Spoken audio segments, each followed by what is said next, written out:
which has happened mainly coming from.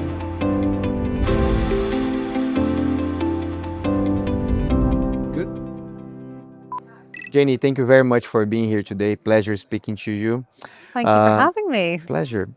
Oh, can I start by asking about your responsibilities with JLL? JLL is one of the leading companies in your field, and what exactly you do, Yes, JLL? no problem. So, my background is in investment advisory. And so, broker by background, and I work across the UK for the capital markets business. And my role now focuses on how we embed sustainability into our capital markets advice. So, broadly advising on investor strategies and advising them on how to mitigate against risk that sustainability presents during transactions and how to maximize opportunities for value. Talking about that, how do you see the impact of sustainability in markets transactions in general? What is there to watch at the moment? Sustainability is coming up in transactions all the time. And we actually recently just closed our recent investor survey. We run that twice a year. And in the latest output of that survey, we asked investors, has sustainability impacted your decision on a transaction? And 76% of respondents said that it had. And that was either a decision to buy or bid on a transaction, or it had a pricing implication for them. That was slightly weighted towards discount in pricing, but there is some evidence of where they have actually been able to be more bullish on pricing as well. Interestingly, so that closed in January, so that 76% is up from 71% when we ran that 6 months previously. So it's clearly becoming a bigger influencer as time moves on.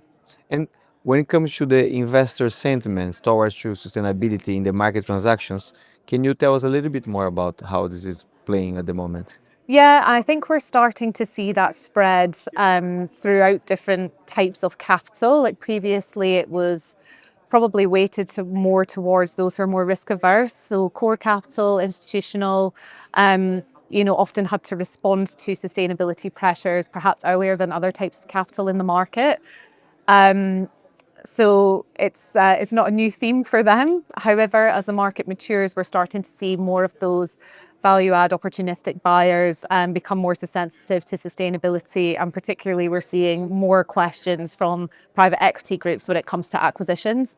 They're really looking to understand how they can integrate sustainability into their business plan. So when they fulfill their business plan and are looking to exit to core capital, they know they're going to be able to meet the criteria and expectations of those types of investors. When you talk about the trends that will be driving the decision-making process in the transactions, could you share some insights with us? Yeah, of course. So, in terms of the themes that we see coming up most frequently, it's generally around net zero carbon. And I would say that that's probably the most prevalent theme across all sectors.